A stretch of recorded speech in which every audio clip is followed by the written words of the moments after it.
तुमचं जे ज्ञान असतं ते प्रत्यक्षात तुम्हाला वापरता आलं पाहिजे. जे कौशल्य असतं तेही प्रत्यक्षात वापरता आलं पाहिजे. ज्ञान आणि कौशल्य वापरायचं कसं हे जर कळलं तर ते विज्ञान होतं. आत्ताच्या काळामध्ये धर्म काय आहे आणि अधर्म काय आहे हे आपली कॉन्स्टिट्यूशन म्हणजे घटना ठरवते. एकच गुरु नसतो आयुष्यामध्ये. अनेक लोकांच्याकडनं आपल्याला शिकावं लागतं. आसक्ती निर्माण व्हायला लागते की मला हे मिळालं नाही, मला ते मिळालं नाही. म्हणजे मिळालेलं असलं तर त्याचा आनंद घ्यायच्या ऐवजी जे मिळालेलं नाही त्याचं दुःख होत राहतं. तर असं लिप्त होण्याचा आपला जो दुर्गुण असतो तो काढून टाकायसाठी आपण आकाशाकडे पाहायचं असतं. सगळं जे तुम्ही ज्ञान मिळवणार आहात, सगळं जे कौशल्य मिळवणार आहात ते जर तुम्ही आधाशासारखं एकट्याने वापरलं, ते जर तुम्ही कृपणासारखं एकट्याने वापरलं तर तुम्ही नाही जिंकणार. आपल्या अध्यात्मशास्त्रात मानसिक विकासाबद्दल खूप विचार झालेला आहे की एकाग्रता साधायची कशी, त्यातून ज्ञान आणि अनुभव मिळवायचा कसा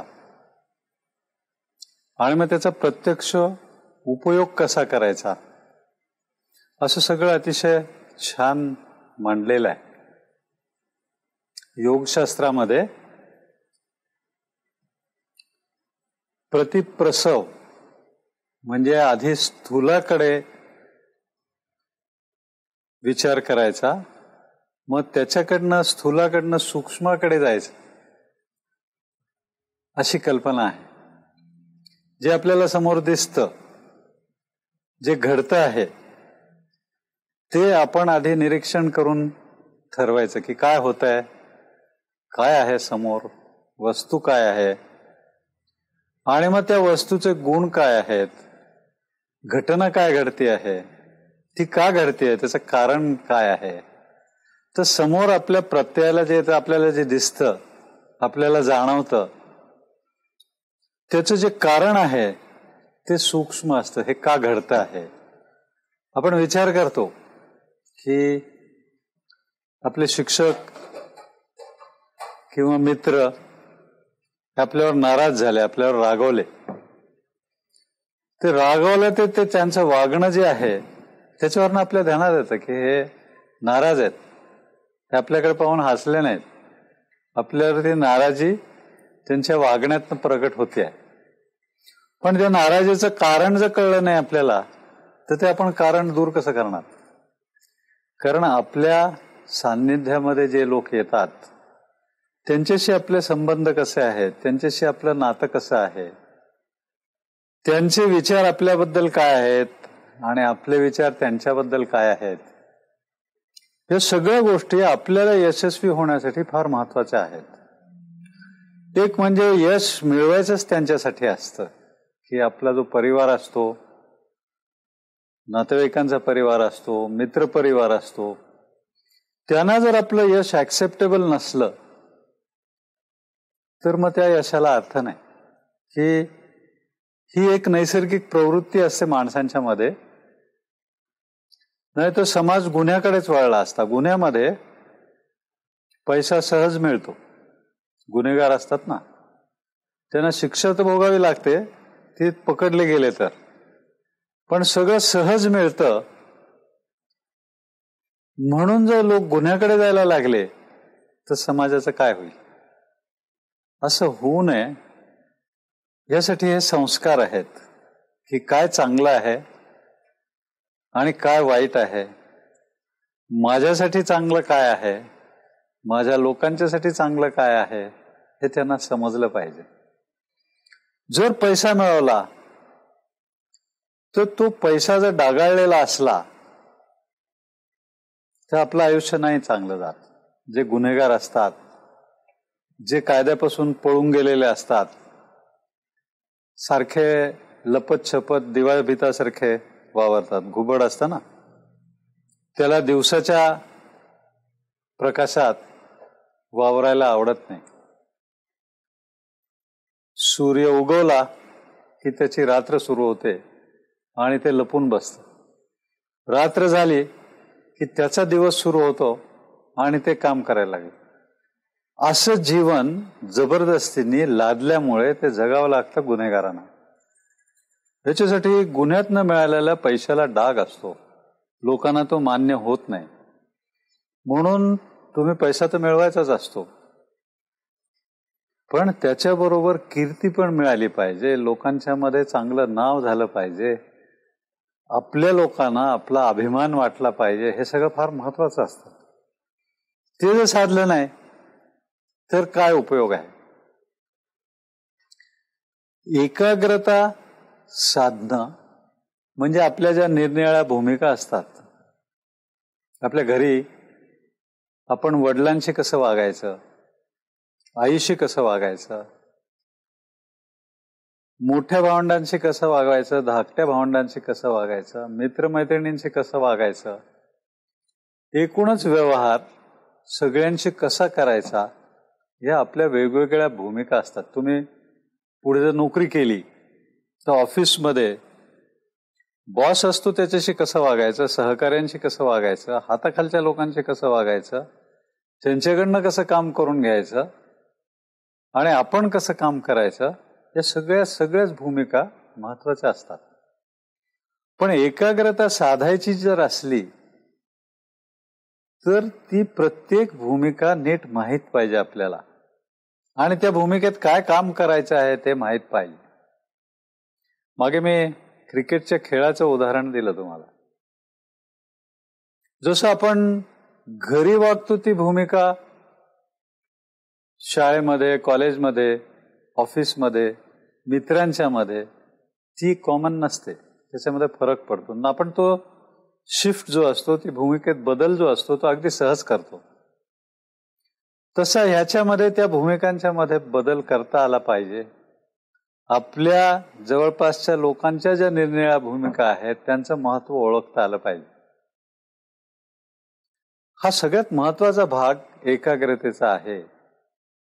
तुमचं जे ज्ञान असतं ते प्रत्यक्षात तुम्हाला वापरता आलं पाहिजे. जे कौशल्य असतं तेही प्रत्यक्षात वापरता आलं पाहिजे.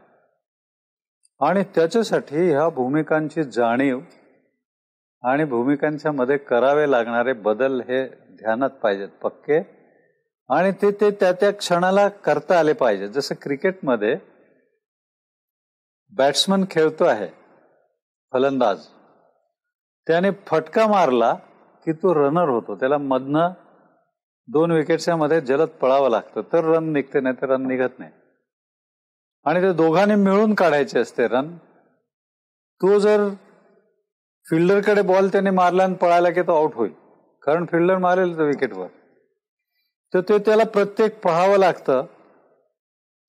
रोल त्याचा एकदम बदलला, ती भूमिका बदलली की फटका मारणं ही जी भूमिका होती ती संपली, आणि आता त्या दोन्ही विकेट्सच्या मध्ये पळायचं असतं जोरात. बॉलरचा त्याने हातातनं बॉल सोडला की तो फिल्डर होतो, म्हणजे त्याने फिल्डिंग नीट केली पाहिजे. ती लगेच भूमिकेत त्याने बदल केला नाही तर त्याची कॅच सुटेल, बाउंड्री जाईल, काही होऊ शकतं. म्हणजे त्याचं आणि त्याच्या बाजूचं नुकसान होऊ शकतं.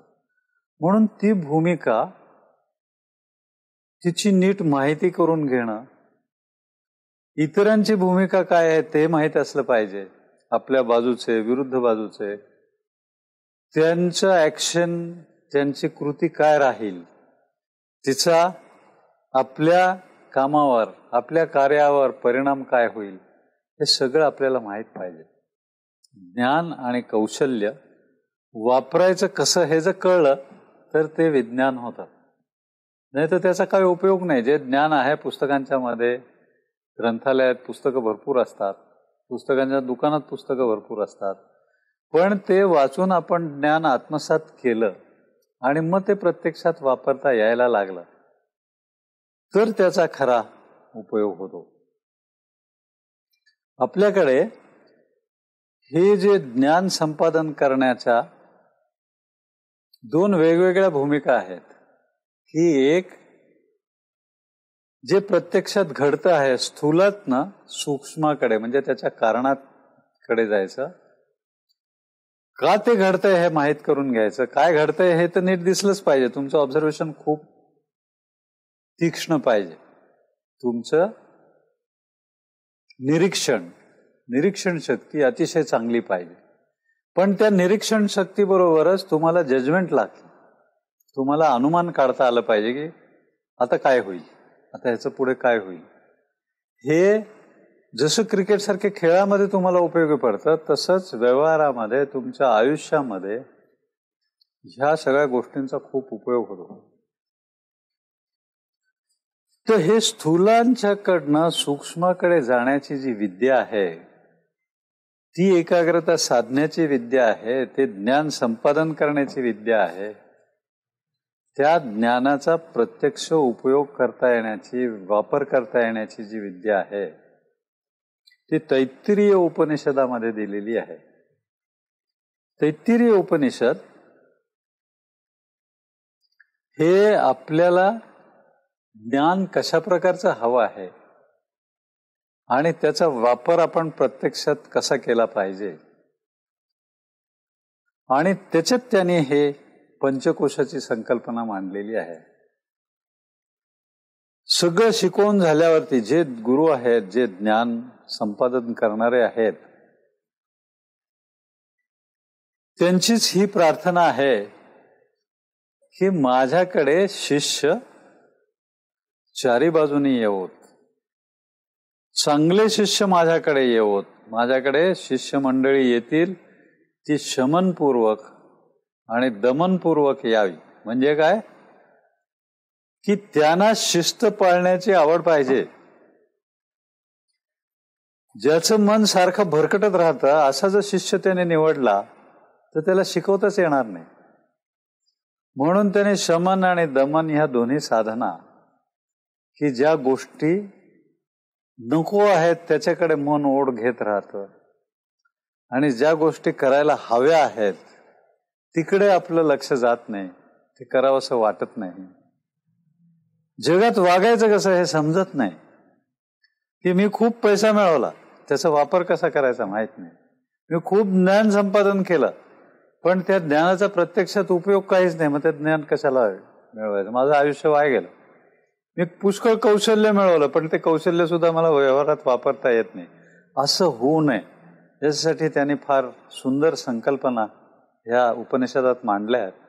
तुम्ही तैत्तिरीय उपनिषद वाचा. मुळात जर वाचता आलं संस्कृत म्हणणं तर फारच छान आहे. पण त्याच्यावरची एखादी कॉमेंट्री वाचा, त्याच्यावरची एखादी टीका वाचा, म्हणजे तुम्हाला कळेल की हे काय सांगण्याचा त्यांनी प्रयत्न केलाय. की गुरु पूर्ण शिक्षा दिल्यानंतर त्याला शिष्याला सांगतोय तू जगात वागायचं कसं. तो जो भाग आहे त्याचा तो अतिशय सुंदर भाग त्याने दिलाय की सत्यम वद, खरं बोल, धर्माने वाग. धर्माने वाग म्हणजे आत्ताच्या काळामध्ये धर्म काय आहे आणि अधर्म काय आहे हे आपली कॉन्स्टिट्यूशन म्हणजे घटना ठरवते. कारण त्याच्या विरुद्ध तुम्ही वागायला लागला तर तुम्हाला खटलाच भरतील, कोर्टात तुमच्यावरती केस करतील आणि तुम्हाला जेलमध्ये जावं लागेल. तर इतरांशी वागताना तुझी वागणूक कशी पाहिजे त्याचं त्याने फार सुंदर वर्णन केलंय. सत्यम वद धर्मम चर स्वाध्यायान्मा प्रमदः. म्हणजे स्वाध्याय ही जी संकल्पना आहे, स्वतः तर तप करून शिकायचंच, सगळा अनुभव आपण घ्यायचा, जगाचा अनुभव घ्यायचा. पण इतरही लोक आहेत, तेही संशोधन करतायत, तेही अनुभव घेत आहेत, ते आपले अनुभव शब्दातनं मांडण्याचा प्रयत्न करतायत. तर त्यांचं ऐकणं, त्याने लिहिलेलं वाचणं, दुसऱ्यांच्या अनुभवातनं शिकणं म्हणजे स्वाध्याय. स्वतः जो अनुभव घ्यायचा असतो त्याला तप म्हणतात. आणि इतरांनी जे सांगितलेलं आहे त्याच्यातनं आपण शिकायचं. त्यांनी जे लिहून ठेवलं आहे ते म्हणजे पुढच्या पिढ्यांच्यासाठी सुद्धा लिहून ठेवता येतं. आता ज्ञानेश्वरी 800-900 वर्षापूर्वी लिहिली गेली, अजून आपण तिच्याबद्दल विचार करू शकतो, त्याच्यापासून पुष्कळ ज्ञान आपल्याला मिळू शकतं. त्याच्याही आधी कितीतरी 2-3 हजार वर्ष भगवद्गीता लिहिली गेली. त्याच्यावरची टीका म्हणून ज्ञानेश्वरी आहे. तर हे सगळ्या गोष्टी आपण वाचू शकतो. त्या शब्दांच्या साहाय्याने ज्ञान मिळवणं हा स्वाध्याय आहे. पण तुम्ही ठरवायला पाहिजे की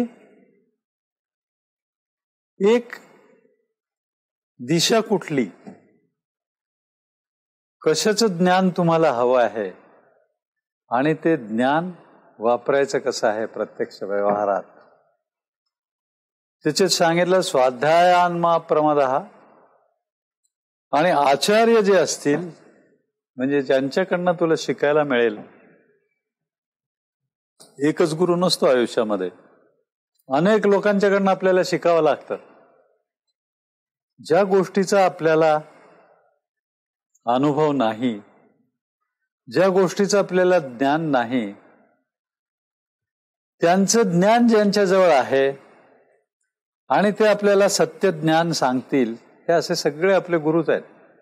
म्हणजे जे आपल्याला शाळेमध्ये प्रायमरी स्कूलमध्ये शिकवत होते तेही गुरुच होते. जे हायस्कूलमध्ये आपल्याला निरनिराळे विषय शिकवत होते तेही गुरुच होते. कॉलेजमध्ये जे लेक्चरर्स आपल्याला मार्गदर्शन करत होते तेही आपले गुरुच आहेत. आता प्रत्यक्ष व्यवहारामध्ये तुम्ही आलात आणि तुम्ही नोकरीमध्ये आलात, तर तुमच्या आधी जे नोकरीत आले होते, जे तुम्हाला सिनियर आहेत, वरिष्ठ आहेत, ते आधी आलेले आहेत, त्यामुळे त्यांचा अनुभव जास्त आहे, त्यांना ज्ञान जास्त आहे, ते पण तुमचे गुरु आहे. आणि मग त्या नात्याने तुम्ही पण तुमच्या नंतर येणारे जे आहेत, तुमच्या हाताखाली काम करणारे जे आहेत, ज्यांच्याजवळ तो अनुभव आणि ते ज्ञान नाही, त्यांचे तुम्ही गुरु आहात. ही अशी परंपरा असते, ती सिनियरिटी प्रमाणे पाळायची असते. तो पण आदर कसा करायचा हे आपल्याला समजलं पाहिजे. आपल्याला रांग लावण्याची शिस्त फार कमी आहे. फक्त लग्नात ज्या जेवणावळी होतात त्याच्यामध्ये किंवा वधूवरांना भेटायला जातात तिथेच मी रांग लागलेली पाहतो. इतर ठिकाणी रांग कमी लावतात. आता पुष्कळ वाहनं झाली, दसपट वाढली वाहनांची संख्या, पण लोक वाहतुकीचे नियम पाळत नाहीत. चालवताना, गाडी चालवताना तुम्हाला हा रांगेचा नियम पाळायचा असतो की आधी तुमच्या जो तिथे पोचला त्याचा पुढे जाण्याचा मान आहे, त्याला दिला पाहिजे. तुम्ही जर मधनं जाऊन त्याच्या पुढे पोचला तर ऍक्सिडेंट व्हायचा धोका असतो. पण ही शिस्त आपल्याकडे रुळत नाही. आपण याच्याबद्दल किती काळजी करतो की टेररिस्ट ऍक्टिव्हिटी आहे, की आतंकवादी लोक निरपराध लोकांना ठार मारतात. पण जितके आतंकवादामुळे लोक मरतात त्याचे जवळजवळ 100 पट लोक जगभर वाहतुकीच्या अपघातात मरतात. म्हणजे आपण कशाची काळजी केली पाहिजे? तेही निरपराधच असतात. त्यांचा काय अपराध आहे? ते रस्त्यावर आले म्हणजे रस्त्यावरनं चालत होते, रस्त्यावरनं जात होते किंवा वाहनामधनं कुठे जात होते, हा काही त्यांचा अपराध नाही. निरपराधच असतात ते. पण आपण आतंकवादाला घाबरतो, पण ही गोष्ट विसरतो की जर ही शिस्त मी लावून घेणार नसतो रांगेत जाण्याची, देवळामध्ये जायचं ना, तिथे तर करायचंच असतं. तिथे जर गर्दी करून उपयोगच नाही. तिथे तुमच्या जो आधी आला त्याचा अधिकार आहे देवाकडे आधी जाण्याचा, तर तिथे पण आपण मोडतो आणि दुसरीकडनं जातो, मधनच घुसतो, ती रांगेची शिस्त पाळत नाही. तर ही शिस्त आपल्याला पाळता आली पाहिजे, तर आपल्या सगळ्याचा उपयोग होतो. सिनियरिटी म्हणजे काय, आचार्य म्हणजे काय, ज्ञान देणारा गुरु कोण कोण, हे सगळं आपल्याला समजलं पाहिजे की त्या, आणि जे आपल्याला सिनियर आहेत त्यांचा आदर करायला पाहिजे. जे आपले गुरु आहेत, ज्यांच्याकडनं आपल्याला ज्ञान मिळू शकणार आहे, त्यांचा आदर केला पाहिजे. मातृदेवो भव पितृदेवो भव, हे मातेला देवासारखा मान, पित्याला देवासारखा मान. आचार्य देवो भव, आचार्य जो असेल त्यालाही तू देवासारखा मान. अतिथी देवो भव, म्हणजे जो पाहुणा येतो समाज धारणेसाठी, हे अतिथीचा सत्कार हे सगळ्यात मोठं सूत्र आहे. की हे देव जो आहे, याला मी देव मानतो, आईने माझ्यासाठी काहीतरी केलंय, वडिलांनी माझ्यासाठी काहीतरी केलंय, आचार्यांनी म्हणजे गुरुनी माझ्यासाठी काहीतरी केलंय, पण अतिथीने काही केलेलं नाही, तो येऊन दारात उभा राहिला तुमच्या. पण कल्पना करा की ही वेळ तुमच्यावर येऊ नये, पण आली. कोणी कोणाच्या दारात जाऊन आवडीने उभं राहत नाही की मला हे द्या म्हणून, असं नाही आवडत कोणाला. पण जर प्रसंग आला तर तो तुम्हाला निभावलाच पाहिजे, की ते जायलाच लागेल तिथे. तुमचं सरकार दरबारी काम निघालं, पोलीस स्टेशनमध्ये काम निघालं, कलेक्टरकडे काम निघालं, न्यायालयात काम निघालं, तर तिथे तुम्ही जाणारच, त्यांच्या दारातच उभं राहावं लागतं तुम्हाला. पण तिथे जर तुमचा अपमान झाला तर काय वाटेल तुम्हाला? आणि मग ही पोझिशन उलटी करून बघा की तुम्ही त्या खुर्चीत बसला आहात, तुम्ही अधिकारी झाला, तुम्ही जज झाला, तुम्ही कलेक्टर झाला, तुम्ही कमिशनर झाला, तुम्ही मंत्री झाला, आणि तुमच्याकडे लोक घराणं घेऊन येत आहेत, तुमच्याकडे लोक तक्रार घेऊन येत आहेत, मागणं मागायला येत आहेत, तुम्हाला पॉलिसीज करा, अमुक करा, तमुक करा, आहे का हे सांगायला लोक येत आहेत. त्यांना नाही आवडत तुमच्या दारात येऊन उभं राहायला, पण ते जबरदस्तीने अगतिक होऊन येत आहेत. ते तुमचे अतिथी आहेत, येत आहेत म्हणून तर तुमचं महत्व आहे. मंत्र्याचं महत्व त्यांच्याकडे येणाऱ्या लोकांच्यामुळे आहे. पोलीस अधिकारी आहे, तो कशाला, म्हणजे पोलीस खातंच बंद करावं लागेल, गुन्हेच नाही झाले, तक्रारीच नाही लागेल, कशाला पाहिजे पोलीस खातं. पण लोक त्याच्याकडे येत आहेत म्हणूनच त्याला पगार मिळणार आहे, नाही तर मिळणार नाही, ते बंद करून टाकावं लागेल सगळं. तीच गोष्ट कलेक्टरची आहे, तीच गोष्ट सगळ्याच सरकारी अधिकाऱ्यांची आहे की ज्यांच्याजवळ सत्ता आहे. ज्यांच्याजवळ सत्ता आहे त्यांच्यासाठीच हे सूत्र फार महत्वाचं आहे. तुम्ही ज्ञान संपादन केलं, तुम्ही तप स्वाध्याय नीट केला तर सत्ता तुमच्याकडे येणार आहे.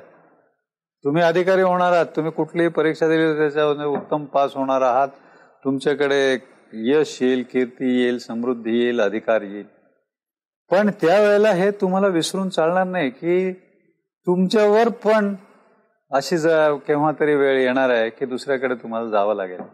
तर तुम्ही तुमची ही साधना नेहमी जर नीट करत नाही राहिलात, अतिथी देवो भव हे सूत्र तुम्हाला पाळलं नाही तर कसं चालेल? पण त्याच्यामध्ये पुढे त्याने असं सांगितलंय की आमचं जे चांगलं आचरण आहे त्याचं तुम्ही अनुकरण करा. आम्ही जे वाईट वागत असलो, वाकडं वागत असलो, म्हणजे तुम्ही बघा तो गुरु किती थोर असला पाहिजे की तो हे कबूल करतो. नाही तर गुरु असे असतात की मी करतो ते सगळं 100% बरोबर आहे, तो स्वतःला देवाचा अवतारच म्हणून घ्यायला त्याला आवडतं. पण देव सुद्धा जो चुका करतो तर मग हे गुरु पण करतीलच ना. तर ते माझ्या हातनं चूक होऊ शकेल, पण तू ओळख, माझं चुकीचं वागणं असेल त्याचं अनुकरण करू नकोस, जे चांगलं असेल त्याचं अनुकरण कर, असं त्याने स्वच्छ सांगितलेलं आहे. आणि जर एखादी व्यक्ती आहे तिच्यावरती काही दोषारोप ठेवले गेले आहेत तर तिच्याशी कसं वागायचं अशी तुझ्या मनामध्ये शंका आली, किंवा एखाद्या व्यवहारामध्ये कसं वागायचं त्याची तुझ्या मनामध्ये शंका आली, तर जे लोक जबाबदार आहेत, ज्यांना असं पद दिलं गेलेलं आहे की त्यांच्या कामामुळे त्यांना ती श्रेष्ठता प्राप्त झालेली आहे, ते जसं वागत असतील तसा तू वाग, असं त्याने दिलंय. आणि त्या सगळ्या लोकांचा तू आदर कर, की म्हणजे मी तुझा गुरु आहे म्हणून माझा आदर कर असं नाही सांगितलं त्याने, की जे म्हणून तुमच्यापेक्षा थोर पदावर गेले त्यांचा आदर कर. आणि मग पंचकोशांच्याकडे जाण्याच्या त्या संकल्पनेकडे जायच्या आधी त्याने महत्व सांगितलं आहे विश्वाची उत्पत्ती आपल्या दृष्टीने कशी झाली. की आत्मा आधी हा एकटा आत्माच होता, मग त्याच्यापासून पहिल्यांदा हालचाल करणारं दुसरं काही नाही, तर हे हालचाल करण्यासाठी त्याने कुठे हालचाल करणार, तुम्ही स्पेस पाहिजे की नाही, नाही तर हालचाल कशी करणार. तुम्ही जखडले गेला एकाच जागी, हलता येत नाही, काही करता येत नाही, असं जर असलं, गर्दी जिथे असते तिथे अशी परिस्थिती होते. मुंबईमध्ये ट्रॅफिक जॅमच असतो सारखा, हलताच येत नाही, इकडे हलता येत नाही, तिकडे हलता येत नाही. त्या एकाने असं विनोद सांगितला होता की एका कुत्र्यांचं संमेलन भरलं एका ठिकाणी, त्याच्यात एक कुत्रा आल्याबरोबर त्या बाकीच्या कुत्र्याने त्याला ओळखलं लगेच की हा मुंबईचा कुत्रा दिसतोय. तर त्याला नवल वाटलं की तुम्ही कसं ओळखलं माझा. तर म्हणाले बाकीचे कुत्रे आडवी शेपटी हलवतात, मुंबईचे कुत्रे असे सरळ हलवतात कारण त्यांना जागा नाही अशी आडवी हलवायला. तसं जर तुम्ही जखडले गेलात तर आकाशाचा हा सगळ्यात मोठा महत्वाचा गुण आहे, अवकाश दातृत्व. आकाश हे तुमच्यासाठी स्पेस क्रिएट करतं. तर पहिला गुण त्याचा की आकाशाचा जो गुण आहे तो सगळ्यांना सामावून घेतं, विभू आहे. की अशी जागाच नाही की जिथे आकाश नाही. जशी जागा नाही की जिथे ईश्वर नाही, तशीच जिथे आकाश नाही अशी पण जागा नाही. आणि परत ते आहे प्रत्येक ठिकाणी, पण ते निर्लिप्त आहे. आता तुम्ही जिथे बसला आहात ती जागा म्हणजे तो अवकाश, ते आकाश तुम्ही व्यापलाय. पण ते आकाश तुम्हाला चिकटून दुसरीकडे गेला, कारण तुम्ही तिथनं उठला की तिथे तुमचा आकार राहत नाही शिल्लक, तो नाहीसा होतो. परत ते आकाश पहिल्यासारखं होतं. ते निर्लिप्त आहे, लिप्त नाही होत कशाने. हा त्याचा फार मोठा गुण आहे. असा का आकाशाचा आपण तो घ्यायचा असतो. कारण आपल्याला ही सवय असते की मला हे पाहिजे, मला ते पाहिजे, आणि त्या आसक्ती निर्माण व्हायला लागते की मला हे मिळालं नाही, मला ते मिळालं नाही. म्हणजे मिळालेलं असलं तर त्याचा आनंद घ्यायचा ऐवजी जे मिळालेलं नाही त्याचं दुःख होत राहतं. तर असं लिप्त होण्याचा आपला जो दुर्गुण असतो तो काढून टाकायसाठी आपण आकाशाकडे पाहायचं असतं. सगळ्यांना अकोमोडेट करून घेण्यासाठी आपण आकाशाकडे पाहायचं असतं. आपण आकाशाकडनं हे गुण घ्यायचे असतात की कशातही आपण अडकायचं नाही आणि कशालाही आपण अडकवून ठेवायचं नाही. ते इतरांना अडवत नाही की स्वतः अडत नाही कशामुळे. हा आकाशाचा गुण आहे तो. तर पहिल्यांदा आकाश निर्माण झालं आणि त्या आकाशामध्ये शब्द निर्माण झाला. शब्द तन्मात्रा हा आकाशाचा गुण आहे की आकाशामध्ये शब्द निर्माण होतो, तो सगळीकडे पसरतो. दिशा,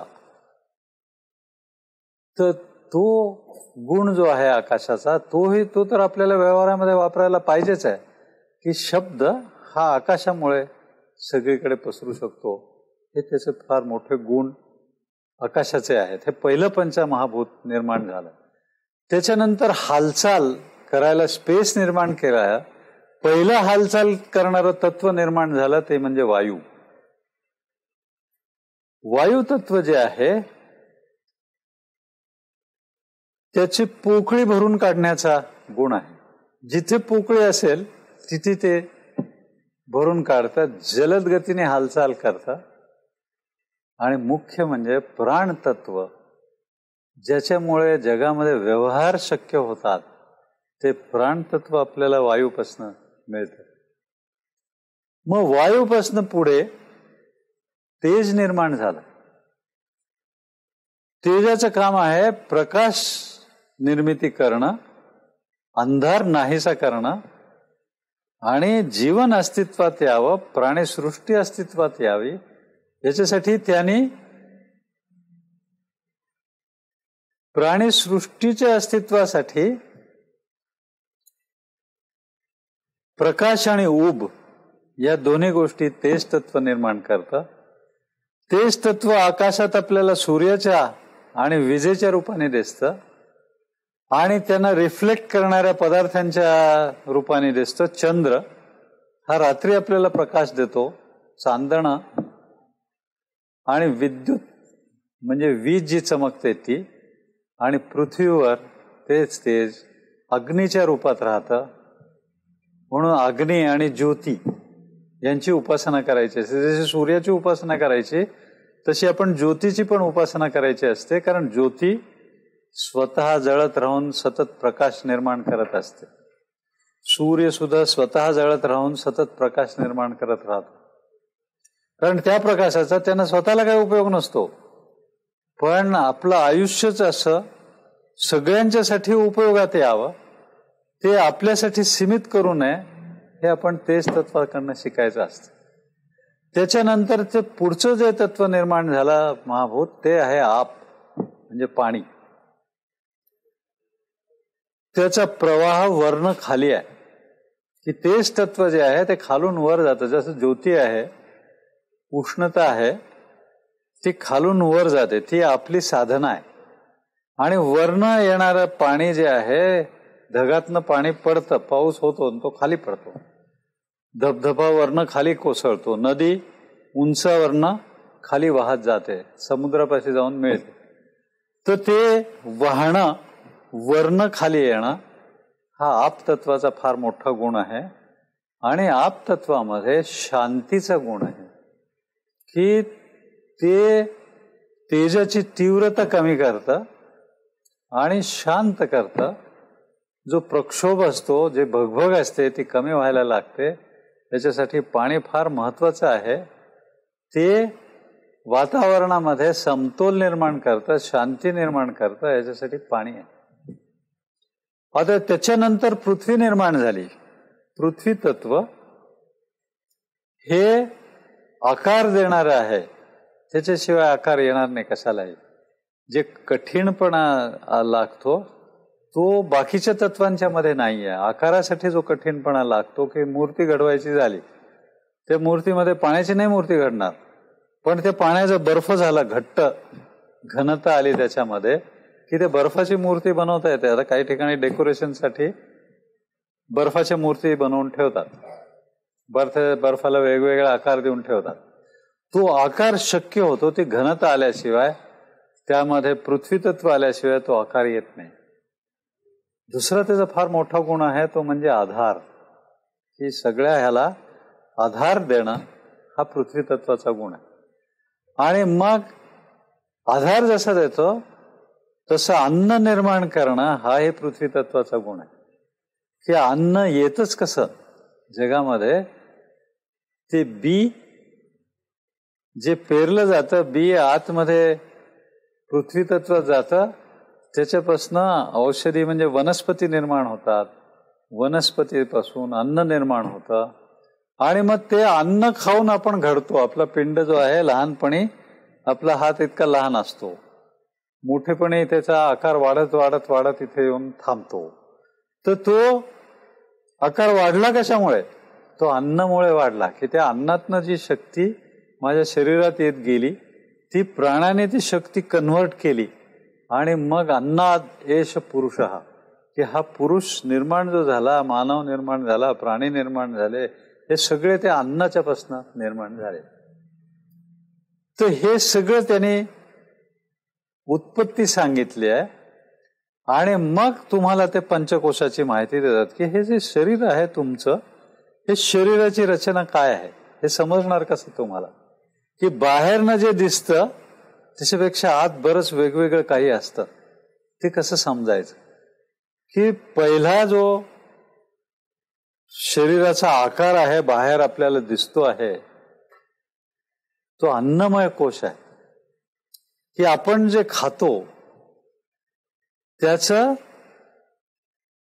त्वचा, अस्थि, मांस, रक्त हे सगळं कन्व्हर्ट होत जातं आणि मग हे आपलं शरीर आकार घ्यायला लागतं.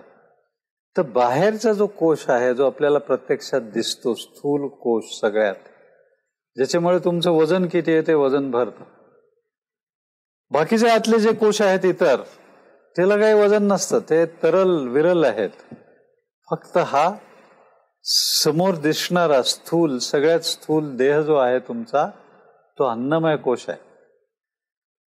माझा हात दिसतो, माझा पाय दिसतो, माझं डोकं दिसतं, माझं नाक दिसतं, हे सगळं जे आकार एकूण दिसतो, तुमच्या ज्या पर्सनॅलिटीचा छाप पडण्याचा न पडण्याचा जो भाग आहे, तो सगळा अन्नमय कोश आहे. पण ते अन्न जे आपण खातो ते पचणार कसं? ते शक्तीमध्ये कन्व्हर्ट होणार कसं? आपण हालचाल करू शकणार कशी? म्हणून त्या अन्नमय कोशाच्या आत तसाच आकार असलेला प्राणमय कोश आहे. त्याला वजन नाही आहे. पुन्हा प्राण म्हणजे वायू. तो जो प्राण आपल्या शरीरामध्ये नाकात श्वास घेताना येतो, अन्नाचं पचन करतो, त्यातली शक्ती वेगळी काढतो, त्यातला जो नको असलेला टाकून द्यायचा भाग वेगळा काढतो, तो बाहेर टाकून देतो. तो भाग बाहेर जाताना शरीरातली सगळी अस्वच्छता बाहेर घेऊन जातो आणि त्याचा नाश करतो. म्हणजे बाहेर आपण ह्या एकाच खोलीमध्ये असलो, तुम्ही जितकी मंडळी बसलेल्या असाल त्या खोलीमध्ये सगळेजण श्वास घेत असतात, पण कुणाच्याच श्वासाबरोबर अस्वच्छता नाही जातात. जी जाईल ती अगदी थोडी असते, पण प्राणशक्ती श्वासाबरोबर आत जाते. बाहेर पडताना ती अस्वच्छता बाहेर पडते आणि वाऱ्याच्या हालचालीच्या गतीने ती आपोआप शुद्ध स्वच्छ होत जाते. म्हणून तुमचे हे जे कोश आहेत त्यातला दुसरा कोश प्राणाचा कोश आहे आणि तो तुम्हाला सगळी शक्ती देतो, हालचालीची शक्ती देतो, निर्णयाची शक्ती देतो. पण ती नुसतीच शक्ती सगळ्यांच्याकडे जर असली, तिचा वापर करणारा कोण आहे? कसं करणार तिचा वापर? म्हणून आणखी सूक्ष्म आतमध्ये आणखी एक शरीर आहे अशी कल्पना आहे. तो मनोमय कोश आहे. की मन, तुमची जी अंतःकरणं आहेत त्याचे 4 भाग मी मागे सांगितले तसे मन, बुद्धी, अहंकार आणि चित्त, असं 4 वेगवेगळ्या भूमिकांच्या मध्ये ते मन काम करत असतं. तो मनोमय कोश ह्या प्राणमय कोशापेक्षा आणखी तरल आहे. की तुम्ही जर श्वास सोडला जोरात, फुंकर मारली, तर दिवा विझतो. समोर म्हणजे मेणबत्ती लावली, त्या मेणबत्तीला तुमचं बर्थडे सेलिब्रेशनला अशी पाश्चात्यांच्या मध्ये पद्धत आहे की फुंकर मारून ते विझवतात मेणबत्ती. आपल्याकडे दिवा लावला जातो, त्यांच्याकडे विझवायची पद्धत आहे. त्याची काय आहे ते त्यांच्या संस्कृतीमध्ये कारण असतील. आपल्याकडे दिवा लावायची पद्धत आहे की माझं आयुष्य असं होऊ दे की मी स्वतः जळून दुसऱ्यांना प्रकाश, दुसऱ्यांना ऊब निर्माण करीन, अशी आपल्याकडे संकल्पना आहे. तर ते तुम्ही ध्यानात घ्या की तुम्ही तो प्रकाश व्हावं, तुम्ही तो प्रकाश निर्माण करणार व्हावं, ही खरी आराधना आहे, ही खरी साधना आहे. आणि मन हे अतिशय सूक्ष्म आहे. ते तर असंही जाणवतही नाही. म्हणजे श्वासोश्वासामुळे आपल्याला प्राणशक्तीची जाणीव होते, पण मन तसं ते दिसतच नाही. त्याचं चित्र कधी कोणी पाहिलं नाही किंवा त्याचा इम्पॅक्ट असा दिसत नाही की प्रत्यक्षात काही होत आहे का. पण ज्या ज्या गोष्टी तुम्ही घडवता, तुम्ही ज्या ज्या गोष्टींचा विचार करता, ते सगळं मनामुळे शक्य होतं. तुम्हाला काय करायचं आहे आणि काय नाही हे मन ठरवतं. सगळा निर्णय घेण्याची शक्ती ही मनामुळे तुमच्यामध्ये येते. पण ते जे मन आहे ते वागणार कसं, की त्याला माहित नाहीये काय आहे. ते संस्कारातनं उचलायला लागतं, ज्ञान प्राप्त करायला लागतं. तर तो त्याच्यात आणखी एक सूक्ष्म कोश आहे, तो विज्ञानमय कोश आहे. की ज्ञान मिळवायचं कुठलं, त्याचा वापर कसा करायचा, हे ठरवणारी जी बुद्धी आहे, सूक्ष्म आहे, ती आणखी मनाहून सूक्ष्म आहे. तर ती बुद्धी त्या विज्ञानमय कोशात आहे. आणि मग ती तुम्हाला सांगत असते, सुचवत असते की हे बरोबर आहे, हे नाही, हे चांगलं आहे, हे नाही, हे करायला हवं आहे, हे नाही, हे. आणि मग मन ते निर्णय घेत राहतं. मनाचं काम भावना, इमोशन्स आहे, आणि बुद्धीचं काम निर्णय, निश्चय करण्याचं आहे की हे काय आहे प्रत्यक्षात, ही घटना काय आहे, ह्या वस्तू कोणत्या आहे, त्याच्यात बदल काय घडतोय, हे सगळं तुमची बुद्धी सांगते. पण मन म्हणजे हृदय, म्हणजे तुमच्या भावना निर्णयामध्ये जास्त महत्वाची भूमिका घेतात. म्हणून तुम्ही पाहाल की पुष्कळसे निर्णय असे असतात ते तुम्हाला बुद्धीला पटत नसले तरी घेतले जातात, की ते भावनेमुळे घेतले जातात. पण धोका असतो त्याच्यात की बुद्धीलाही वरचढ होऊ देता कामा नये, भावनेलाही वरचढ होऊ देता कामा नये. कारण तुम्ही नुसत्या भावनेवर अवलंबून निर्णय घ्यायला लागलात तर ते बरोबर येतील असं नाही. नुसते बुद्धीवर अवलंबून राहून निर्णय घ्यायला लागलात तर तुमचं आयुष्य वृक्ष होतं, त्याच्यामध्ये ओलावा राहत नाही. म्हणून हा फार महत्वाचा भाग आहे की ज्ञान संपादन करायचं आणि ते वापरायचं कसं हे मनाने ठरवायला लागलं की ते विज्ञानमय कोश तो होतो. आणि ते विज्ञान झालं की मग तुमचं आयुष्य जास्त समृद्ध व्हायला लागतं. पण ह्याच्या या आतमध्ये आणखी एक सूक्ष्म कोश आहे, तो आनंदाचा कोश आहे. की आनंद, आणि आनंदाची त्याने मीमांसा केलेली आहे, व्याख्या केलेली आहे की आनंद आहे काय भानगड आहे, की काय बरं वाटतं तुम्हाला, काय करावं असं वाटतं. की एक तर युवा असायला पाहिजे, म्हणजे तुमचं शरीर आणि तुमचं मन हे काहीही करायला सक्षम असलं पाहिजे, तर तुम्ही युवा. ज्या वेळेला तुम्हाला काही करू नयेसं वाटेल, थकवा येईल, आरामात झोपूनच राहावं असं वाटेल, त्यावेळेला तुम्ही रिटायर झाला म्हणजे म्हातारे झाला. तर युवा असावं आणि त्याच्या कर्तबगारीसाठी ही सबंध पृथ्वी वित्ताने भरलेली असावी. म्हणजे तुम्हाला मिळवलंच पाहिजे वित्त. असं नाही की कोणाच्या तरी मदतीवर चाललंय, असं नाही की मागितलं की मिळतं उगीच कशाला, तसं नाही. तुम्ही समृद्धी जाणली पाहिजे, समृद्धी मिळवली पाहिजे आणि तिचा उपयोगही नीट केला पाहिजे. हे सगळे महत्वाचे मुद्दे आहेत. नाही तर समाजाचा विकास होणं शक्यच नाही. तुम्हाला ती ओढ लागलीच पाहिजे की समृद्धी मी निर्माण करीन आणि मग ती वाटून घेईन निर्माण केल्यानंतर.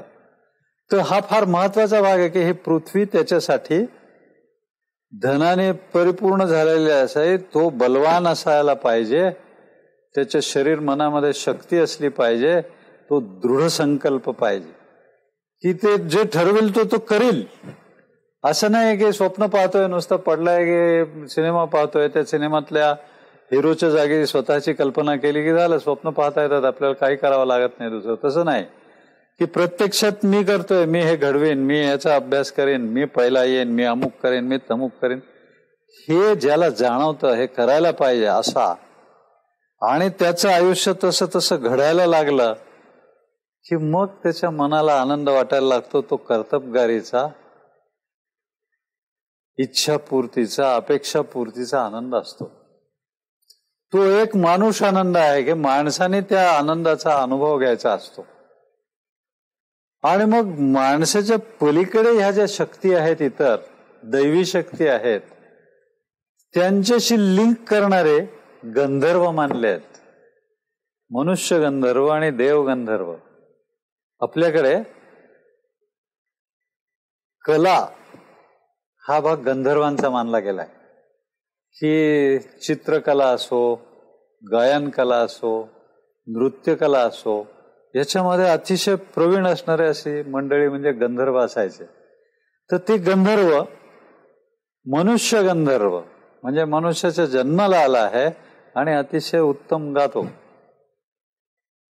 अतिशय उत्तम नृत्यकला येते त्या व्यक्तीला, अतिशय उत्तम चित्रकला येते, अतिशय उत्तम नाट्यकला येते, अभिनय येतो. ह्या सगळ्या ज्या गोष्टी आहेत, या कला म्हणून पण त्या संस्कृतीचा महत्वाचा भाग मानतो. तर ते आपल्या मनुष्याच्या साध्या पातळीपेक्षा वरच्या पातळीवरचे लोक आहेत, कारण ते आपल्याला वेगळा आनंद देऊ शकतात, ते वेगळा आनंद घेऊ शकतात मांडणीचा, कलेचा, म्हणून त्यांचं महत्व जास्त आहे. आणि मग ते ज्या वेळेला कॉन्ट्रीब्यूट करायला लागतात, ते शिकलेले होते त्याच्यापेक्षा आणखी त्यांना सुचायला लागतं, त्यावेळेला ते देव गंधर्व होतात की ते खरंच दैवी शक्ती त्यांच्यामध्ये येतात. आता तुम्ही कल्पना करा, लता मंगेशकर सारखी गायिका आहे, किती जणांना तिने आनंद दिलेला आहे की वर्षानुवर्ष तिचं गाणं ऐकत आमची पिढी तरी जगत आली. की इतका आनंद एका व्यक्तीने इतक्या जणांना दिला असेल असं फार कमी माणसं असतात. तर ते देवत्व पावलेलं गंधर्वत्व आहे की देव गंधर्व त्यांना म्हणतात. आणि मग हे देव लोक हा काय आहे की ज्याने सतत इतरांचाच विचार केला, सतत काम केलं, तर इतरांच्यासाठी केलं. जसं बाबा आमट्यांच्यासारखे लोक आहेत, पांडुरंग शास्त्री आठवल्यांच्यासारखे लोक आहेत की ज्यांचं आयुष्य म्हणजे लोकांच्या पुढे आदर्श म्हणून उभा राहिला. ही जी मंडळी आहेत ते कर्मदेव आहेत, म्हणजे कर्म करून देवत्व पावलेले लोक आहेत. याच्या पुढची कल्पना अशी आहे की जन्मजात देवत्व पावलेलं आहे, कारण त्याने मागच्या जन्मामध्ये इतकं त्याने पुण्य केलं की ह्या जन्मामध्ये ते सगळं संचित घेऊनच ते जन्माला आले. म्हणून त्यांची आणखी वरची पातळी, त्यांच्याही वरची पातळी दैवी शक्ती ज्या आहेत त्या आहेत. ही त्या शक्ती म्हणजे ही जी पंचमहाभूतं आहेत, याच्यामध्ये हे घडवायला आपलं कोणी बसलेलं नव्हतं, ते आपोआप निर्माण झाल्या की वायू आहे, हे इतर जे देव आहेत ते देव. पण त्या देवांच्या मध्ये सुद्धा इंद्र म्हणजे सत्ता, जो सत्ता गाजवतो, जो दुसऱ्यांना शास्ता म्हणून राहतो, तर तो इंद्र त्याच्यापेक्षा मोठा, म्हणून त्याचा आनंद या सगळ्यांच्या पेक्षा जास्त आनंद आहे. पण नुसतं तो इंद्र आहे, नुसती त्याच्या हातामध्ये सत्ता आहे, ती तो राबवू शकतो म्हणून तो मोठा असं नाही. ज्याच्याकडे ज्ञान आहे, ज्याला हे सगळे नियम माहिती आहेत, जो विद्वान आहे, त्याचा मान त्या राजापेक्षा जास्त मोठा असतो. त्याने त्याला सांगायचं असतं, त्याने त्याला सल्ला द्यायचा असतो की हे कर, हे करू नको, आणि त्याचा सल्ला राजा पाळतो, असं ज्याला मान द्यायचा तो बृहस्पती आहे. आणि त्या बृहस्पतीच्याही वरचा प्रजापती आहे, जो सतत तो नियमांचा अभ्यास करतो आहे की आणखी नवीन नियम पाहिजेत का, हे बदलले पाहिजेत का, नवीन काय करायला पाहिजे, तो विचार करतो, तो इंद्राला ते सल्ला देतो. तो प्रजापती आहे. आणि ह्याच्याही पलीकडे ब्रह्माचं तत्व आहे की ह्याच्या सगळ्यात ओतप्रोत भरलेलं असं ब्रह्माचं तत्व आहे. ही आनंदाची मीमांसा आहे की आनंद असा सगळीकडे पसरत असतो. तर ह्या पंचकोशामध्ये आपण स्थूलाकडनं सूक्ष्माकडे जाताना जाताना त्या आनंद कोशात आपण पोचलं पाहिजे. आणि त्या आनंद कोशात पोचल्यावर त्या आनंदाच्याही पलीकडे असलेला ब्रह्माचा, त्या आत्म्याचा शोध घेतला पाहिजे की ज्या अंशाने आपण इथे राहतो, आपण इथे जगात जन्म घेतो आणि आपल्याला काय करायला पाहिजे ते सुचतं, ते असं आपण बरोबर करतो, काय चांगलं आहे काय वाईट आहे ते आपल्याला अंतःकरणातनं ते सूचना मिळत राहते. तो जो आत्मा आहे त्याचा शोध घ्यायचा असतो. तर ह्याच्यामध्ये आपल्याला जे करायचं आहे ते कोण ठरवतं, त्याची ओढ आपण लावून घेतली पाहिजे. आपल्याला ते ठरवता आलं पाहिजे, आपल्याला कळलं पाहिजे चांगलं काय आणि काय वाईट आहे. आणि जे चांगलं आहे त्याचा ध्यास लावून घेता आला पाहिजे. आणि सतत आपलं लक्ष, आपलं ध्यान हे त्याच्याकडेच गेलं पाहिजे. एक दुःख निवारण कसं करायचं याच्याबद्दल एक कल्पना आहे की प्रतिप्रसवाने ज्या वेळेला दुःख सूक्ष्म आकाराचं असेल त्यावेळेला ते बाजूला काढता येतं. हा जसा प्रतिप्रसव आहे, स्थूलाकडनं सूक्ष्माकडे गेलो तर ती जी वेदना असते त्या दुःखाची ती आपल्याला स्थूल आधी जाणवते. तिच्याकडे आपण पाहिलं, तिचं कारण शोधून काढलं, त्या कारणाचं आणखी कारण शोधून काढलं, असं आपण सूक्ष्म संशोधन करत गेलो तर ते आपल्याला बारीक कारण जे असेल काट्यासारखं ते सापडतं. तो काटा आपण काढून टाकला की ते दुःख नाहीसं होतं. पण आपल्याला तिथे थांबता येत नाही. काही वेळा काय होतं की ते दुःख इतकं लसलसत वाढत गेलेलं असतं, खूप वाढल्यानंतरच त्याच्या आपल्याला जाणीव होते की हे दुःख आपल्याला फार मोठं आहे आणि त्या दुःखाची सवय झाली आहे, ती वृत्ती झाली आपल्याला, ते बदलता येत नाहीये. तर ती वृत्ती बदलायची कशी, सवय झालेली सवय बदलायची कशी, तर ध्यान हेय असतात वृत्तया, की मी लक्ष कुठे ठेवीन, माझं ध्यान कुठे आहे, मी ध्यास कशाचा लावून घेईन. ज्या गोष्टीचा तुम्ही ध्यास लावून घेता ना ती गोष्ट तुमच्या लक्षामध्ये जास्त चांगली येते. त्यामुळे तुम्ही ध्यास कशाचा लावून घ्यायचा आणि लक्ष कुठे ठेवायचं, ह्या दोन्ही गोष्टी आपल्या मानसशास्त्रात फार महत्वाच्या मानल्या गेल्या आहेत. तर ह्या पंचकोशाच्या संकल्पनेतनं तुम्हाला ध्यान कसं करायचं आणि कशावर करत जायचं, ते कशा टप्प्याने ते सूक्ष्माकडे नेत जायचं हे तुम्हाला त्याची जाणीव येईल. की अन्नकोश आहे, हा अन्नकोश जो घडतो आहे तो कसा घडतोय, त्याच्यासाठी मी काय काय केलं पाहिजे. माझं आरोग्य ह्या शरीराचं मी जर टिकवलं नाही, मी त्याचं पाळलं नाही तर आतले सगळेच कोश डिस्टर्ब होतात. आतले जे कोश आहेत म्हणजे मग तुमचा प्राणमय कोश बिघडतो, मग मनोमय कोश बिघडतो. तर अन्न तुम्ही जे खाता आहात तो आहार चांगला ठेवला पाहिजे.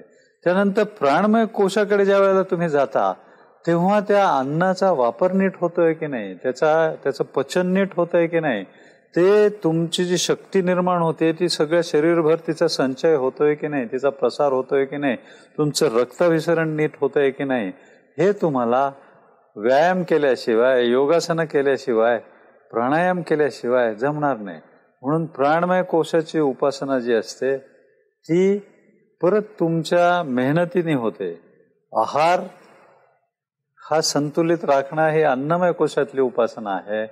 आणि मग त्याचं पचन नीट करणं, त्याला विहार असं म्हणतात. म्हणजे तुमची वागणूक, तुमचा हालचाल, तुमच्या वागणुकीतली नियमितता, तुमचा व्यायाम नियमित घेण्याची जी सवय असते ती, हा सगळा जो भाग आहे तो प्राणमय कोशाची उपासना आहे. पण प्राणमय कोशाच्या बरोबर तुमचे विचार तुम्हाला मजबूत करतात किंवा दुबळं करतात. तुमची इच्छाशक्ती जी आहे ती तुमच्या विचारांच्यावर अवलंबून आहे. तुम्ही जर निगेटिव्ह विचार करत बसला, तुम्ही संशय घेत बसला की मला हे जमेल की नाही, मला जमणं शक्यच नाही, हे असं जर तुम्ही विचार करत राहिला सतत, तर त्याचा तुम्हाला उपयोग नाही होणार. त्याचं म्हणजे तुमची जी शक्ती असते ती लिमिट होऊन जाते. प्राणाने तुमच्या शक्ती आणलेली आहे, पण मनामध्ये तुम्ही निगेटिव्ह विचार केले तर ती शक्ती गळून जाते, ती शक्ती नाहीशी होते, हातपाय गळतात. आणि अर्जुन जसा रथाखाली उतरून बसला, मला उभं राहता येत नाहीये, माझं धनुष्य पेलत नाहीये, तसं आपणही खाली बसतो की सगळी शक्ती असून, सगळं कौशल्य असून, सगळं ज्ञान असून ते वापरायची इच्छा होत नाही. म्हणून मनोमय कोश, याला विचारांची आधी सांगड घालावी लागते, विचार चांगले ठेवावे लागतात. आणि मन म्हणजे भावना ज्या असतात त्याही निर्मळ पाहिजेत. मनामध्ये भावना ज्या येतात त्या जर द्वेषाच्या आल्या, त्या जर संतापाच्या आल्या, त्या जर मत्सराच्या आल्या, त्या जर शोकाच्या आल्या, तर ते आपल्याला परत दुर्बळ करतात. तर ते सतत प्रसाद येत राहायला पाहिजे, सतत आनंदाकडे जात राहायला पाहिजे.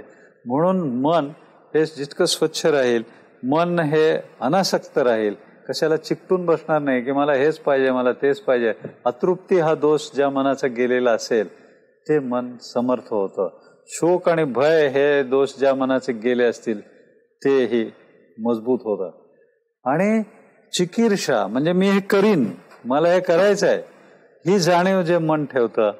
आणि जिज्ञासा की मी ज्ञान प्राप्त करून घेईन, मला जे काम करायचं आहे त्याच्यामध्ये मी कुशल कसं होईन, त्या कौशल्याची, कुशलान्न प्रमदितव्यम म्हणजे कौशल्यापासून तू दूर जाऊ नकोस कधी, तू त्याला सोडू नकोस. कारण तू जेवढं कौशल्य तुझ्याजवळ असेल तेवढं कौशल्य तुला उपयोगी पडणार आहे आयुष्यभर. आणि त्याचं दान कर लोकांना, ते कौशल्य दे तू.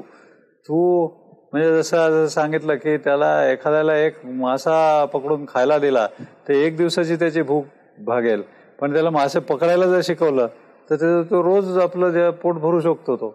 तसं तुमचं कौशल्य, तुमचं ज्ञान दुसऱ्यांना देणं, दुसऱ्याला सक्षम बनवणं, हाच फार परत महत्वाचा मुद्दा येतो. तर त्याच्याही आतमध्ये तुमचे विचार तपासून चांगल्या विचारांच्या वरतीच एकाग्र होणं, चांगल्याच घटनांचा विचार करणं, चांगलेच अनुभव आठवणं आणि भविष्यामध्ये चांगलंच होईल असं पाहता येणं, हे सगळं तुमची बुद्धी करते. आणि ते बुद्धी तुम्हाला विज्ञानमय कोशात संचार करायला, विज्ञानमय कोशाची आराधना करायला बुद्धी तुम्हाला सक्षम बनवते. पण ह्या सगळ्या गोष्टींच्या मध्ये आज जे तुम्हाला कर्तबगारीचा आनंद मिळायचा आहे, आनंद कशात? आळसामध्ये आनंद वाटला की झोपून राहावं हेच बरं आहे, मला सुट्टी केव्हा मिळेल, सुट्टीचा विचार करून मी आठवडाभर काम करतो, काम चांगलं होतंय की नाही हे पाहत नाही, रिटायरमेंट नंतर मला काय फायदे मिळतील हे पाहायचं, रिटायरमेंट नंतर मी समाजाला बोज म्हणून काय म्हणून राहायचं. पण त्याचा आपण विचार करत नाही. त्याचा केला पाहिजे विचार की आनंद हा काय असतो, खरा आनंद काय आहे. देण्यातला आनंद हा घेण्यातल्या आनंदापेक्षा मोठा आहे. हे ज्या वेळेला सगळ्यांना कळायला लागतं त्यावेळेला त्या समाजाचा विकास चांगला होतो. म्हणून आपण आपल्याला सगळ्यांचीच काळजी केली पाहिजे. नुसते एकट्याची काळजी करताच येत नाही, कारण एकट्याचे प्रगती होत नाही, एकट्याचा विकास होत नाही. सहना ववतु की आमच्या सगळ्यांचा एकत्रच विकास होईल. सहनो भुनक्तु, आम्ही समृद्धी निर्माण करू आणि सगळे मिळून तिचा उपभोग घेऊ, सगळं वाटून घेऊ. की एकटं मीच खाईन आणि बाकीच्यांना खाऊ नाही देणार, त्यांना उपाशी राहायला लावेन, हे विचार सुद्धा येता कामा नयेत. सहवीर्यं करवावहै, आम्ही एकामेकाशी भांडत नाही बसणार, आम्ही सगळे एकत्र पराक्रम करू. जे आमच्या शत्रू आहेत, जे आमच्या विकासाला विरोधी आहेत, त्यांच्यावरती आम्ही एकत्र राहून हल्ला करू. आम्ही आपसात भांडत बसलो तर त्यांना, शत्रूंना आपण दूर कसं करणार. शत्रूच आपल्यावरती पुन्हा आपल्याला गुलामगिरीत टाकतील, आपल्याला लुटतील, आपल्याला लुबाडतील. का म्हणून तसं होऊ द्यायचं? सहवीर्यं करवावहै आणि तेजस्विनावधीतम असतो, म्हणजे आमचं जे ज्ञान आहे, आमचं जे कौशल्य आहे ते सतत ऍप्लिकेबल राहायला पाहिजे. नाही तर ते शिळ झालं, आता तुमचं कौशल्य बदला, तुम्हाला येत नाही खेळायला असं जर सांगावं लागलं खेळाडूंना, तर त्याचा उपयोग काय आहे त्यांचा? म्हणजे पूर्वी मी मोठा खेळाडू होतो म्हणून त्याने टिकून राहायचा प्रयत्न नाही करायचा. प्रत्येक वेळेला त्याचं कौशल्य ताजं पाहिजे, प्रत्येक वेळेला त्याचं ज्ञान चांगलं पाहिजे, ऍप्लिकेबल पाहिजे. ते तसं तेजस्विनावधीतम असतो. आमचं ज्ञान आणि कौशल्य सतत तेजस्वी राहील, सतत ताजं राहील, सतत फ्रेश राहील, सतत ऍप्लिकेबल राहील. असं हे शक्य केव्हा होईल? तर मा विद्विषावहै, की आम्ही एकामेकांचा परस्परांचा द्वेष मत्सर कधी करणार नाही. हा या उपनिषदाचा शांती मंत्र आहे. म्हणजे त्या सगळं जे तुम्ही ज्ञान मिळवणार आहात, सगळं जे कौशल्य मिळवणार आहात, ते जर तुम्ही आधाशासारखं एकट्याने वापरलं, ते जर तुम्ही कृपणासारखं एकट्याने वापरलं, तर तुम्ही नाही जिंकणार. क्रिकेटच्या खेळासारखंच आहे की क्रिकेट हा सांघिक खेळ आहे, हे विसरायला होतं. प्रत्येकाला वाटतं की मी रन्स काढल्या की झाला, मी विकेट घेतल्या की झाला. असं कसं होईल? एक माणूस जिंकतच नाही, त्याच्यामध्ये नेहमी टीम जिंकते, संघ जिंकतो. हे ध्यानात ठेवायला पाहिजे. सगळे एकत्र मिळूनच आपण जिंकूया. सगळ्यांनाच आपण उत्तेजन देऊ की तुम्ही पण चांगले व्हा, आम्ही पण चांगले राहू, तुम्ही पण प्रगती करा, आम्ही पण प्रगती करून सगळ्याच समाजाचा आपण विकास करू. असं जर झालं तर हे जे तत्वज्ञान आपल्याकडे इतकं चांगलं विकसित झालेलं आहे, त्याचा आपण खरा उपयोग करून घेतला असं मानावं लागेल. तर ह्याच्या सगळ्याचा तुम्ही अवश्य विचार करा. आपल्याकडचं हे जे मानसशास्त्र आहे ते अतिशय उत्तम आणि व्यवहारामध्ये प्रत्येक वेळी उत्तम यश देण्यासारखं आहे. तर त्याच्याकडे कशाला दुर्लक्ष करायचं? ते आपण लक्षात घेतलं पाहिजे. आणि मग ते एकदा आपण आपल्यामध्ये पक्क बाणून घेतलं की मग इतरही जे विचार बाहेर नाही येतात, त्यातलं चांगलं काय आणि वाईट आहे काय आहे ते आपल्याला ठरवता येईल. आणि आपल्यावरती लोक लादू शकणार नाहीत काही की हेच करा तुम्ही, अमुकच करा, हे चांगलं आहे, ते चांगलं आहे. जाहिरातबाजीच्या सध्याच्या युगामध्ये आपल्याला ही समज फार चांगली आली पाहिजे की चांगलं काय आहे आणि वाईट काय आहे, माझ्यासाठी चांगलं काय आहे, माझ्या सर्व लोकांच्यासाठी चांगलं काय आहे. हे जर मला समजलं नाही तर माझी बुद्धी वाया गेली, माझं कौशल्य वाया गेलं असं समजलं पाहिजे. तर हे सगळं तुमच्या ध्यानात यावं म्हणून ही पंचकोशाची आणि त्याच्या आधाराने आराधना करत एकाग्रता साधण्याची आज आपण चर्चा केलेली आहे.